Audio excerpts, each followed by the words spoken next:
Congress party అధికారంలోకి వచ్చిన తర్వాత 2 సంవత్సరాలు గడుస్తా ఉంది. అయినా జాబ్ క్యాలెండర్ ఇచ్చారు కానీ ఇప్పుడు కూడా నోటిఫికేషన్ ఇంకా ఇవ్వట్లేదని చెప్పేసి నిరుద్యోగులు కొంచెం నిరాశతో ఉన్నారు. కనీసం ఆవిర్భావ దినోత్సవం రోజునైనా ఏదైనా నోటిఫికేషన్ గురించి ఏమైనా మాట్లాడబోతారేమో అని చెప్పేసి ఎదురు చూసాం. కానీ ఎప్పుడు కూడా కనీసం వాళ్ళ ఊసు కూడా ఎత్తలేదు రేవంత్ రెడ్డి అని చెప్పేసి కొందరు మాట్లాడుతా ఉన్నారు నిరుద్యోగులు. వాళ్ళకి ఏం చెప్తారు? రేవంత్ రెడ్డి గారు ఇప్పటివరకు మాట్లాడిన ప్రసంగంలో దాదాపు 14 సార్లు తెలంగాణ రాష్ట్రంలో ఉన్న యువకులను ఉద్దేశించి మాట్లాడారు. బహుశా 10 ఏళ్లలో కేసీఆర్ గారు యువకులను ఉద్దేశించి 5 సందర్భాల్లో కూడా మాట్లాడలే. రేవంత్ రెడ్డి గారు ఈ 18 నెలల కాంగ్రెస్ పరిపాలనలో, ప్రజా పరిపాలనలో 14 పైనే మోర్ దెన్ 14 టైమ్స్ నిరుద్యోగులను ఉద్దేశించి వేరే వేరే సందర్భాల్లో మాట్లాడడం జరిగేది.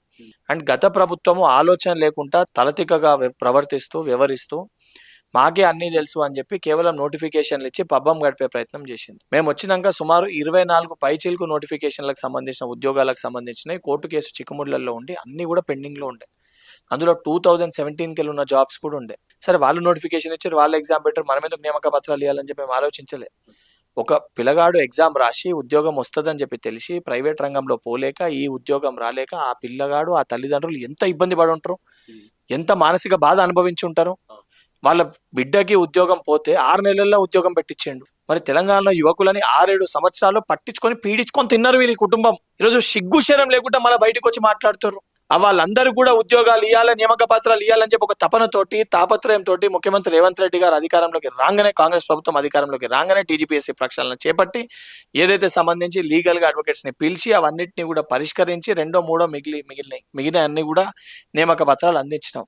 అది కాక డిఎస్సి ఇస్తామని చెప్పి నువ్వు ఊరిస్తే మేము రాగానే ఇమీడియట్గా 11,000 డిఎస్సి నోటిఫికేషన్ ఇవ్వడం కాదు, 3 నెలల లోపల ప్రాసెస్ అంతా కంప్లీట్ చేసి నియామక పత్రాలు ఇచ్చినాం. ఈరోజు తెలంగాణలో ఉన్న ఉద్యోగులకు 1వ తారీఖు జీతాలు ఇస్తున్నాం. అండ్ వేరే గ్రూప్ 1, గ్రూప్ 2 కొన్ని ఇష్యూస్ కూడా మీరే బీఆర్ఎస్ పార్టీ ప్రతిపక్షాలు కొన్ని తప్పుడు కేసులు వేసి మేము ఇయ్యలేంది వీళ్ళు ఇస్తారు అని చెప్పి ఆపే ప్రయత్నం చేస్తారు. అవన్నిటిని కూడా టీజీపీఎస్సీ సమర్థవంతంగా దాన్ని లీగల్గా దాన్ని ఏదైతే న్యాయపరంగా దాన్ని ఎదుర్కొంటుంది. అవన్నీ పరిష్కారం అయినాక మొన్నటి వరకు వర్గీకరణ ఉండే దాన్ని కూడా పరిష్కరించుకున్నాం. అతి త్వరలో గౌరవ ముఖ్యమంత్రి రేవంత్ రెడ్డి గారి నోటి మీదుగా ప్రభుత్వంలో ఉన్న ఖాళీలన్నీ కూడా భర్తీ చేస్తామని చెప్పి ఒక శుభవార్త తెలంగాణలో ఉన్న నిరుద్యోగులకి ముఖ్యమంత్రి గారు ఇవ్వబోతున్నారు. అంటే నిరుద్యోగులు ఏం చెప్తానంటే మరో పెద్ద ఉద్యమం రాబోతోంది. ఏదైతే గత ప్రభుత్వం అధికారంలో ఉన్నప్పుడు ఎవరైతే నిరుద్యోగులకు సపోర్ట్ గా ఉండి మా కోసం పోరాటం చేశారో వాళ్ళకు పదవులు వచ్చి ఇప్పుడు సైలెంట్ గా ఉంటున్నారు. బల్మూరి వెంకట కావచ్చు, కోదండరాం సార్ కావచ్చు, ఐఎస్ మురళీ గారు కావచ్చు, వీళ్ళు ఎందుకు ఇప్పుడు మాట్లాడలేదు మా పక్షాన అని చెప్పేసి కొందరు వాదనలు వినిపిస్తారు స్టూడెంట్స్. వాళ్ళకి ఏం చెప్తారు? 2015 ఏప్రిల్ 15 బల్మూరి వెంకట్ ఎన్ఎస్వై రాష్ట్ర అధ్యక్షునిగా కాంగ్రెస్ పార్టీ విద్యార్థి విభాగానికి విద్యార్థుల చేత ఎన్నుకోబడ్డాడు. నా విద్యార్థి విభాగంలో కేవలం ఎన్ఎస్వైలు ఉన్న సభ్యత్వమే సుమారు 1,24,972 మంది. మొదటిసారి నేను ఎన్నుకోబడ్డప్పుడు ఏది నా దాంట్లో ఉన్న మెంబర్షిప్ మా ఎన్ఎస్యూలో భాగస్వాములైన విద్యార్థులు వాళ్ళతోటి బల్మూరి వెంకట అనేటోడు 2015కి వెళ్ళి 2024 వరకు అంటే 23 వరకు మేము అధికారంలో వచ్చేంత వరకు ప్రతి సమస్య పైన నేను పోరాటం చేసింది. నిరుద్యోగులకి ఈ సమస్య ఉందని చెప్పి తెలిస్తే మా ఎన్ఎస్యూ శ్రేణులతోటి నేను ధర్నాలు కానీ ఆందోళనలు కానీ న్యాయపరంగా కానీ పోరాటాలు చేసింది. నేను పోరాటం కూడా టీజీపీఎస్సీ పోరాటం చేసింది కూడా నిరుద్యోగులు యువకులు ఏదైతే ఎగ్జామ్ రాసి పేపర్ లీకులు అయితే వీళ్ళందరూ కూడా దాన్ని కప్పుపుచ్చే ప్రయత్నం చేస్తే దాన్ని బయటికి తీసుకురానికి న్యాయపరంగా హైకోర్టులో కేసు దాఖలు చేసి దాంట్లో ఒక పిటిషనర్ని A2గా, A3గా, మరొక ఏడబ్ల్యూ పిటిషనర్ని A3గా, A2 పిటిషనర్గా గ్రూప్ 1 ఆస్పిరెంట్ని వేసి కోర్టును అప్రోచ్ అయ్యి ఆ యొక్క నోటిఫికేషన్ని క్యాన్సిల్ చేసి ఈ బండారాన్ని అంతా కూడా బల్మూరి వెంకట్ బయటికి తీసుకొని వచ్చాడు. దానితో పాటు అనేక సందర్భాలలో ఎగ్జామినేషన్స్ కండక్ట్ చేసే క్రమంలో ఒకటే తేదీన ఒక పిల్లగాడు ఎగ్జామ్కి అప్లై చేస్తే ఒకటే తేదీన 2 నోటిఫికేషన్ 2 ఎగ్జామ్స్కి సంబంధించి ఒకటే తేదీ ఒకటే టైంలో ఎగ్జామ్ కండక్ట్ చేస్తే దాన్ని పోస్ట్ పోన్ చేయమని చెప్పి బల్మూరి వెంకట ఎన్ఎస్ఓ శ్రేణులతో ఆందోళన చేసిండు.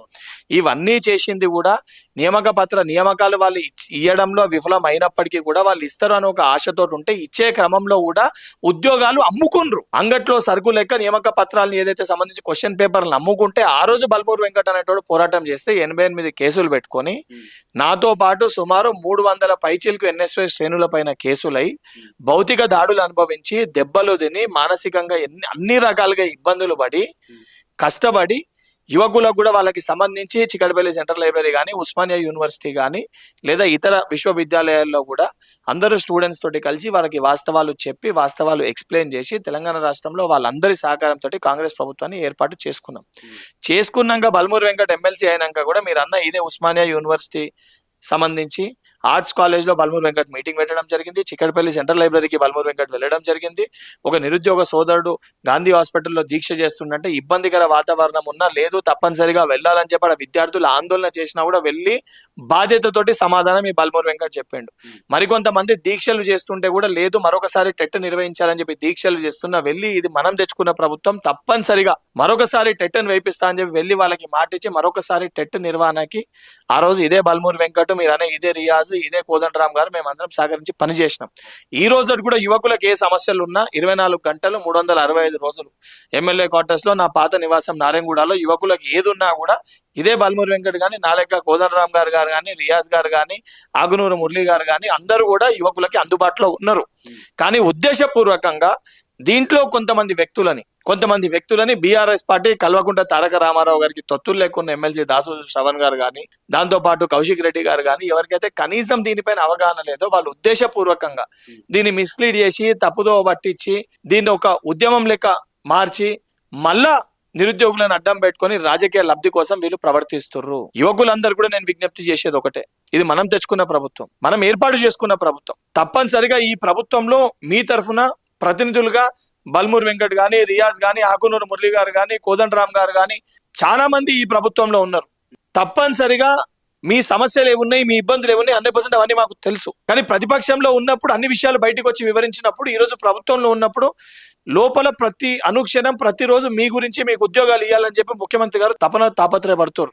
తప్పనిసరిగా ఇస్తారని ఒక నమ్మకం కూడా మనకు ఉండాలి. ఎందుకంటే మనం వారు ముఖ్యమంత్రి కావాలని చెప్పి మనం ఎన్నో కలలు కానీ పోరాటం చేసి కష్టపడి వారిని ముఖ్యమంత్రి చేసుకున్నాం. ఈ రోజు ఇటువంటి దొంగలు ఎవరైతే లఫూట్ లుచ్చాగాన్లు 10 ఏండ్లు పట్టించుకోని వాళ్ళు పేపర్ లీక్ అయితే కూడా కనీసం మాట్లాడని కేసీఆర్ వాళ్ళ కుటుంబ సభ్యులు ఈ రోజు మన గురించి మాట్లాడుతుర్రు అంటే మరి మన కోసం మాట్లాడుతుర్రా రాజకీయ లబ్ధి కోసం మాట్లాడుతుర్రా ఒకసారి మనం పునరాలోచించుకోవాలి. తప్పనిసరిగా అతి త్వరలో మీకు ముఖ్యమంత్రి గారి నోటి మీదుగా ప్రభుత్వంలో ఉన్న ఖాళీలన్నీ కూడా భర్తీ చేస్తామని చెప్పి శుభవార్త మీరు వినబోతున్నారని చెప్పి మీ ద్వారా తెలంగాణలో నిరుద్యోగులకు కూడా నేను చెప్పదలుచుకున్నాను.